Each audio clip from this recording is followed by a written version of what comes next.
오늘 우리에게 주시는 하나님의 말씀은 창세기 11장 1절에서 9절까지 말씀입니다. 온 땅의 언어가 하나요 말이 하나였더라. 서로 말하되 자 벽돌을 만들어 견고히 굽자 하고 이에 벽돌로 돌을 대신하며 역청으로 진흙을 대신하고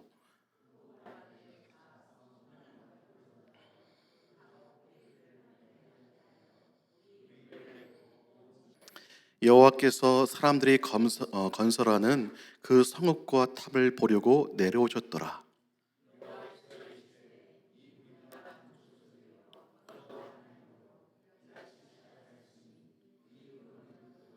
자, 우리가 내려가서 거기서 그들의 언어를 혼잡하게 하여 그들이 서로 알아듣지 못하게 하자 하시고,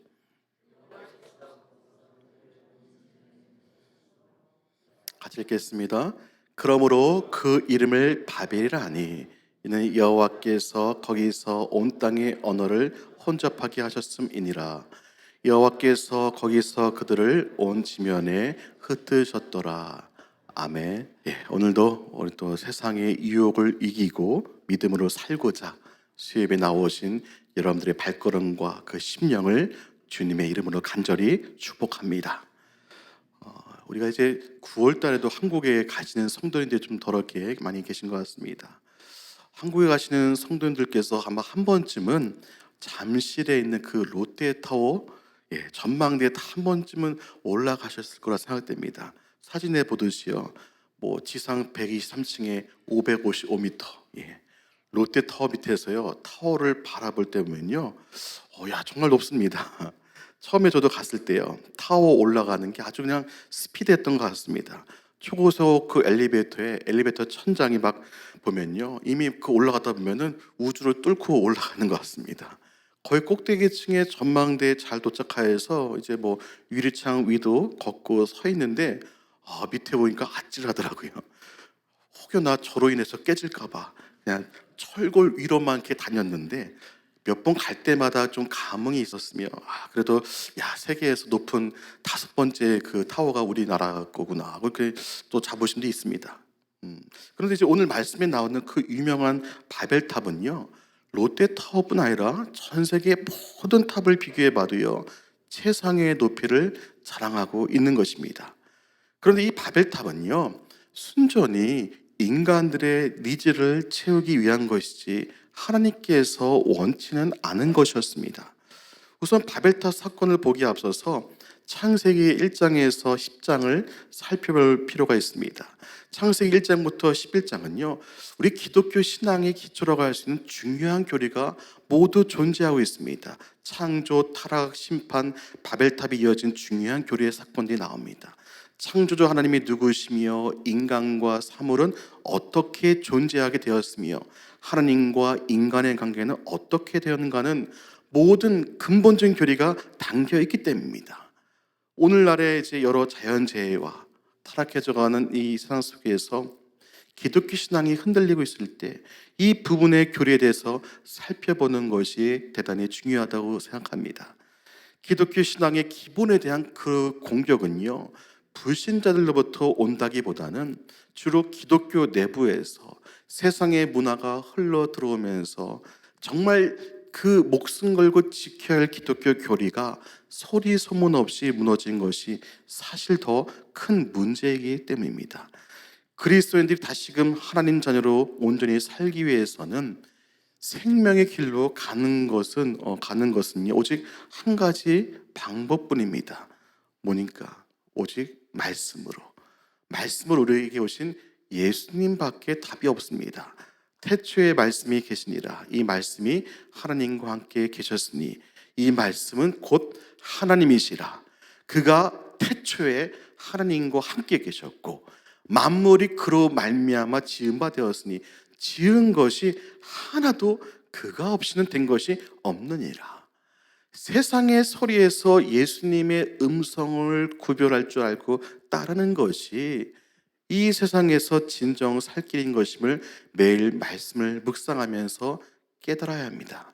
그럼 창세기 1장에서 10장까지 창조, 타락, 심판이 나오는데요. 그럼 제가 이미지로 살펴보면서 짧게 말씀을 드리면은 이 창세기 1장에서 2장은요. 하나님께서 말씀으로 천지를 창조하시고 온 세상 만물을 우리까지 다 지어 주셨습니다. 태초에 하나님이 천지를 창조하시니라. 하나님께서 이 세상을 창조하신 것을 볼 수 있습니다.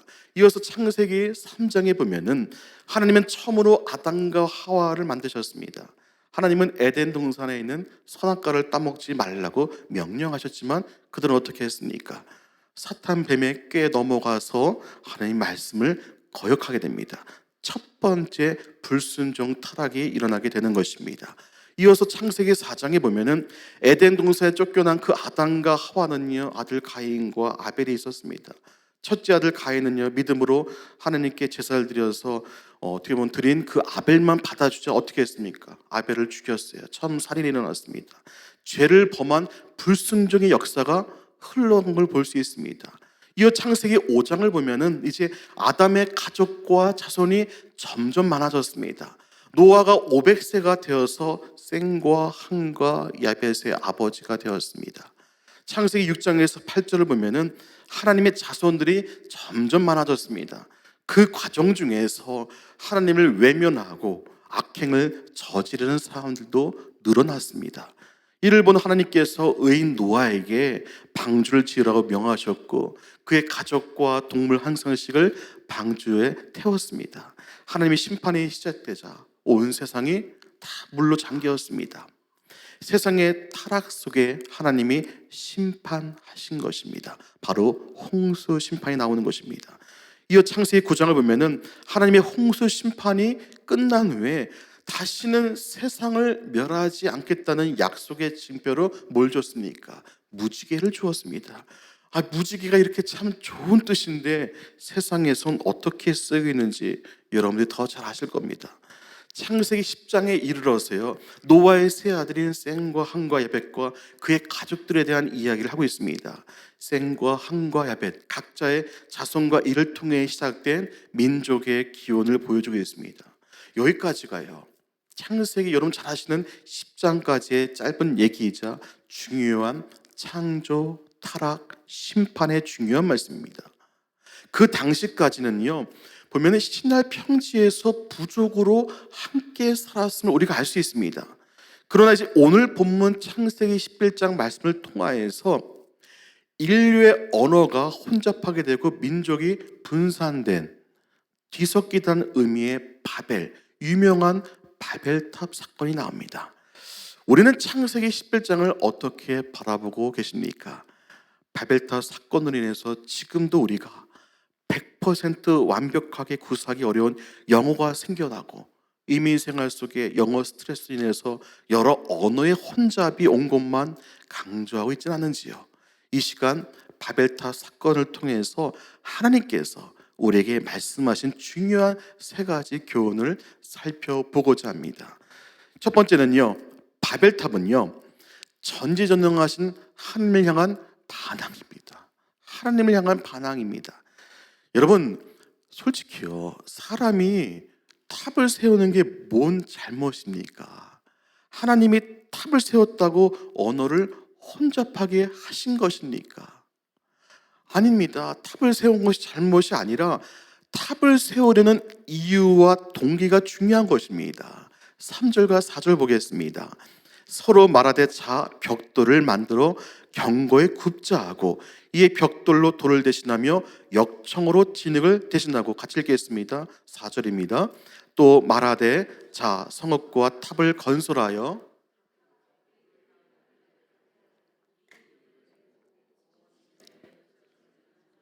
아멘. 노아와 그 후손들이 이제 방주가 도착한 산에서 동쪽으로 이제 이주해서 신할 땅, 그 바벨이라는 곳에 정착하여 살다가 탑을 세우려는 동기 두 가지가 여기에 분명하게 드러납니다. 첫 번째, 우리 이름을 내자는 것입니다. 하나님 이름이 아니라 우리 이름을 내자고 한 것입니다. 두 번째, 온 지면의 흩어짐을 막자는 것입니다. 하나님은 노아와 세 아들들에게 흩어져서 온 땅을 채우라고 명하셨습니다. 창세기 9장 1절에 하나님이 노아와 그 아들들에게 복을 주시며 그들에게 이르시되 뭐라 했습니까? 생육하고 번성하여 땅에 충만하라. 그런데 불과 홍수가 끝난 지 100년 만에 사람들은요, 하나님 말씀을 듣기를 원치 않았습니다. 하나님이 흩어지라고 말씀하셨지만 사람들은 온 지면의 흩어짐을 면하고자 막자고 한 것입니다. 즉 하나님의 말씀에 반항하는 것입니다. 이들은요, 하나님을 거역하기 위해서 하나님이 주신 그 지혜를 활용했습니다. 여러분, 신할 땅은요 평지예요. 그렇기 때문에 돌이 이렇게 많지 않았습니다. 대신 흙을 뭉쳐서 불에 구워서 벽돌을 만들었습니다. 그리고 벽돌을 그냥 쌓으면 고정이 안 되니까 접착제로 역청을 사용했습니다. 역청은요, 바벨론 지역에서 사해 지역에 많이 나오는 것으로 오늘날로 말하면 아스팔트입니다. 그러니까 벽돌과 역청을 사용해서 소위 지구라트라는 걸 불리는 큰 탑을 세운 것입니다. 하나님이 주신 지혜와 자유의지를 악용하여 하나님께 반항하는 데 사용했던 것입니다. 그러면 하나님의 권위에 불순종하고 반항하는 것이 그럼 어느 정도의 죄입니까? 여러분, 사무엘상 15장 23절 말씀 보시면 사울 왕을 향해서 사무엘 선지자가 이렇게 말합니다. 이는 거역하는 것은 점치는 죄와 같고 완고한 것은, 교만한 것은 사신 우상에게 절하는 죄와 같음이라. 왕이 여호와의 말씀을 버렸으므로 여호와께서도 왕을 버려 왕이 되지 못하게 하셨나이다 하니. 하나님께 뭐라고요? 반항하는 것은요, 그러니까 무당이에요. 박수무당의 죄와 같고 귀신을 숭배하는 죄와 같다는 것입니다. 아말렉을 진멸하는 그 하나님 명령에 불순종한 사울 왕은요, 결국 왕의 자리에서 쫓겨나게 됩니다. 이처럼 하나님께 반항하는 건요, 큰 죄인 것입니다. 하나님께 불순종하고 반항하는 사람은요, 그 특징이 있어요. 하나님의 그 권위를 부정합니다. 하나님을 경외하는 것을 부정합니다. 그래서 하나님이 자신의 인생에 관해서 교회도 나와요. 다 하지만은 나에게 말씀하는 걸 싫어합니다. 여러분, 그 결과는요, 생각보다 훨씬 심각합니다. 사울 왕은 왕에서 쫓겨났고요, 바벨탑 사건은요, 인류의 언어 혼잡을 가져왔으며 결국 민족이 분산되어 민족끼리 싸우는 큰 원인이 된 것입니다. 우리 마음에 바벨탑 같은 하나님을 향한 그 반항과 원망이 혹여나 남들은 모를지라도 내 깊은 마음속에 없는지 돌아보시길 바랍니다. 거룩하신 주님께 나갈 수 있는 마음은요, 정결하고 가난한 심령밖에 없습니다. 두 번째입니다. 어떤 교훈이냐? 바벨탑은요, 복음에 대한 반항이에요. 복음에 대한. 바벨탑을 쌓으려고 했던 가장 중요한 동기는 탑의 꼭대기를 어떻게 합니까? 하늘에 닿게 하자는 것입니다. 탑을 하늘에 닿게 해서 인간 스스로의 노력으로 천국에 들어가고자 했던 것입니다. 여러분, 오늘날 전 세계에요, 100층이 넘는 건물들 많이 생겼어요. 그런데 그런 빌딩들도 어떻게 합니까? 아직 하늘에 비치지 못합니다. 그런데 벽돌을 쌓아서 하늘에 닿으려고 생각했으니까 어찌 보면 좀 어떻게 보면 어리석은 그런 생각 아니겠습니까?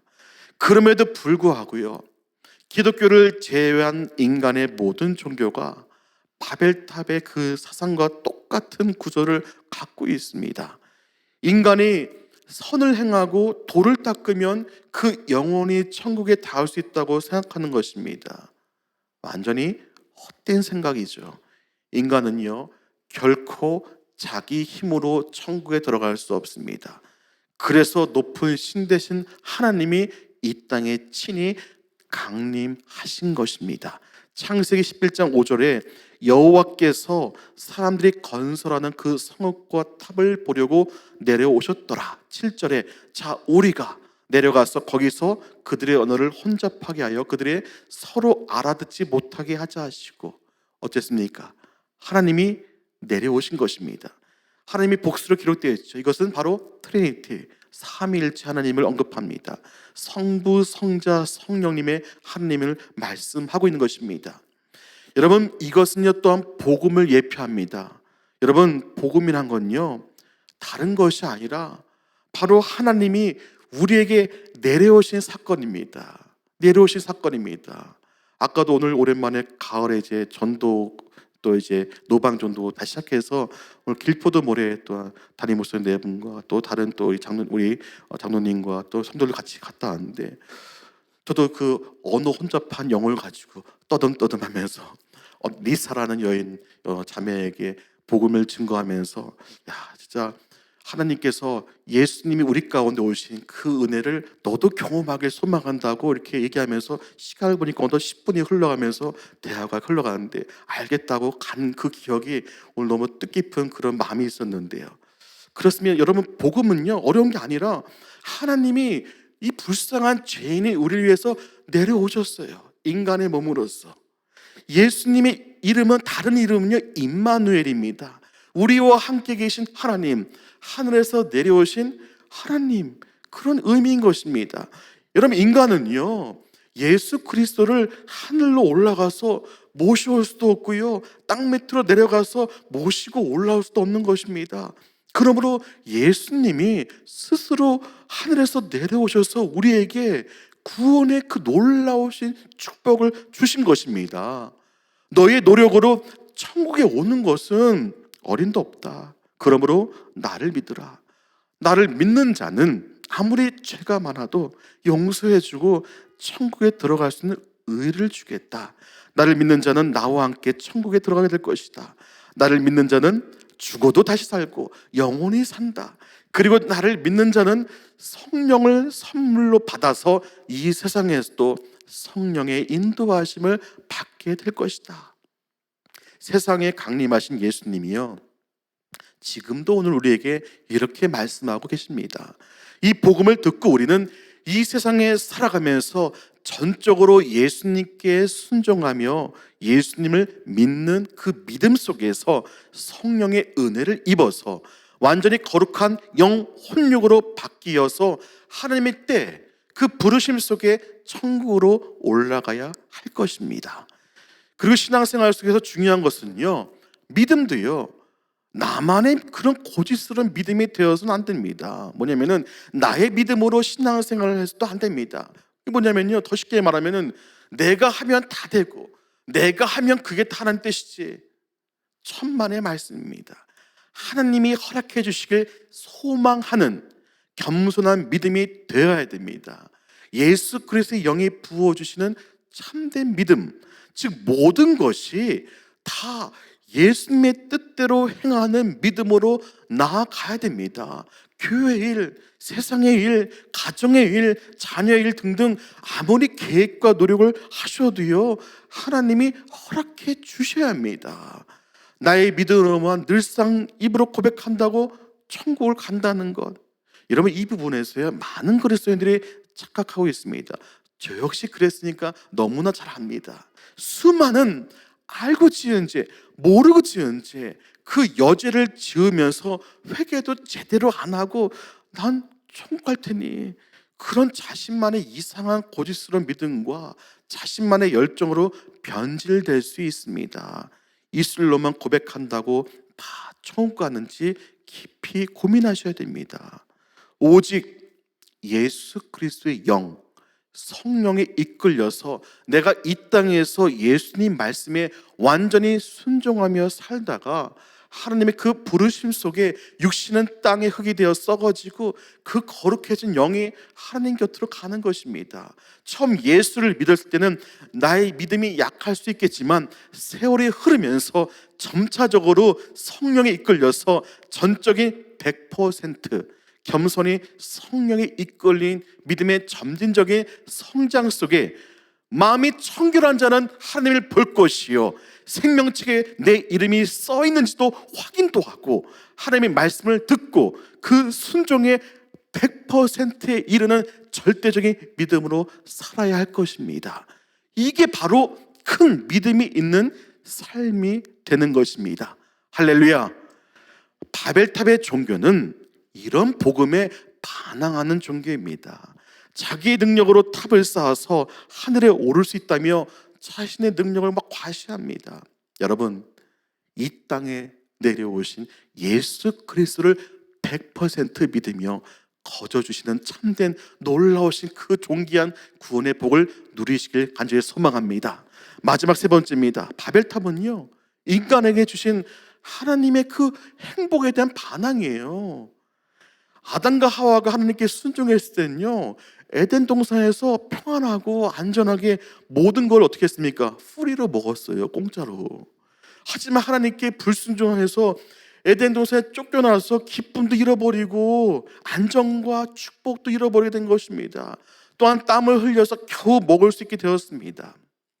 하나님께 불순종하는 건요, 자기 자신의 하나님을 나를 향해 축복해 주시는 그 행복을요 발로 쳐버리는 그냥 어리석은 짓입니다. 여러분, 요나가요 하나님께 순종했을 때는요 아마 이스라엘 선지자로서 존경도 받고 지냈겠지만, 니네로 가서 말씀을 전하는 하나님의 말씀에 불순종하여서 다시스로 가는 배를 타니까 배에서도 쫓겨나서 3일 내내 물고기 뱃속에 갇히는 고난의 신세가 된 것입니다.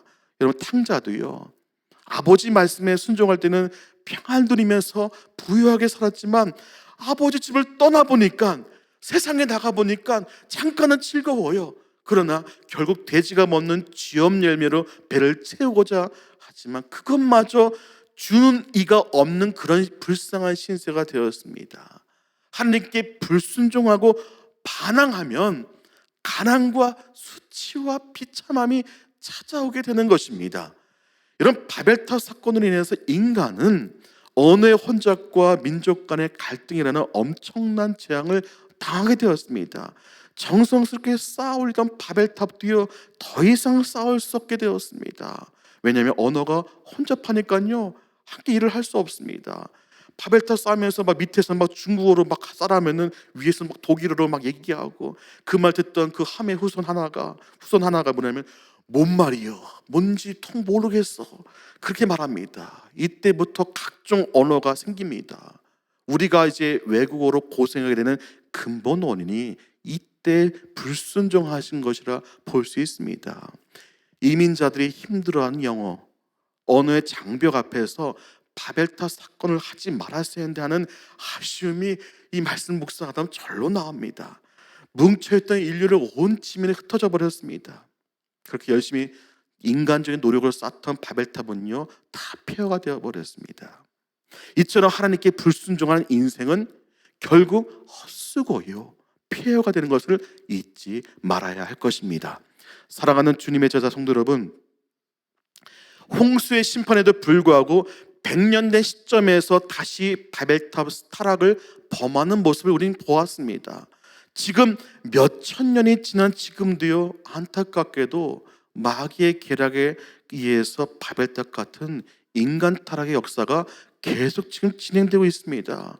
불순종의 역사는 계속되어 진행되고 있습니다. 세상 사람들은요 지금도 무슨 일을 결정할 때 자신의 이익을 최우선시합니다. 비단 세상 사람들 뿐입니까? 여러 그리스도인들 마찬가지입니다. 하나님의 백성이기를 포기하고 옛사람으로 이방인으로 회귀해서 돈을 바라보고 사람을 바라보고 권력을 바라보고 성적으로 점점 타락해져 가며 세상의 문화와 풍조만을 따르려 합니다. 깊은 마음속을 감찰하시는 하나님은 정확히 하십니다. 이것이 바로 계속적인 바벨탑 같은 그런 타락한 생각을 지닌 것입니다. 그러나 참된 그리스도인은 회개한 심령 속에 하나님의 뜻이, 나를 향한 하나님의 계획과 섭리와 뜻이 무엇인지 먼저 생각하고 판단하는 지혜를 지녀야 됩니다. 참된 지혜는 하나님께로부터 나온다는 사실을 찾고 깨달아야 합니다. 성령을 사모하여서 성령 충만하여서 성령의 지혜를 받아야 합니다. 앞길에 대한 선한 인도하심은 성령의 인도하심과 도우심밖에 없습니다. 우리는 하나님 나라의 백성이며 하나님의 법을 지키는 하나님 나라의 그 자녀입니다. 여러분, 험난한 이 인생 속에 오직 하나님의 뜻에 순종하는 것이 결국 참된 유익이 될 것이며 참된 복을 누린 것을 잊지 마시길 바랍니다. 나에게 흐르는 불순종의 역사를 성령을 의지해서 벗어나야 됩니다. 악한 것이 조상으로부터 흘러오는 것이 있다면 예수의 피로 끊어야 됩니다. 회개할 수 있을 때 하나님께 회개합니까? 나로 인해서 피해를 당한 이에게 무릎 꿇고 회개를 해야 됩니다. 저는요, 왜 10년 만에 다시 하나님께서 밴쿠버를 다시 불러주셨을까 기도하는 가운데 바로 이 말씀이 딱 와닿았어요. 제가 10년 전에 혹여나 사역했던 교회에서 아파하게 했던 일이 있다면 연락해서 찾아서 무릎 꿇고 회개하라고 하나님 번뜩이는 은혜를 주셨어요. 그래서 찾아가서 정말 무릎 꿇고 회개했어요. 제가 때문에 혹시나 실족한 게 있었다면 정말 죄송합니다. 눈물로 가서 무릎 꿇고 회개했어요. 여러분, 사람은요 속일 수 있어요. 그러나 하나님은 속일 수 없습니다. 진정한 거듭남은요 진정한 회개로부터 시작됩니다. 여러분, 관계로 인해서 많이 상처받는 이민 삶 속에서요 가장 어려운 용기 있는 회개를 본인도 상대방에게 해야 하며 용서도 베풀어야 됩니다. 우리 모두가 예수님께 순종함으로 은혜와 축복도 누리며 진리 안에서 자유한 그리스도의 삶을 살아가시기를 주님의 이름으로 간절히 축원합니다. 그런즉 너희는 먼저 그의 나라와 그의 의를 구하라. 그리하면 이 모든 것을 너희에게 더하시리라.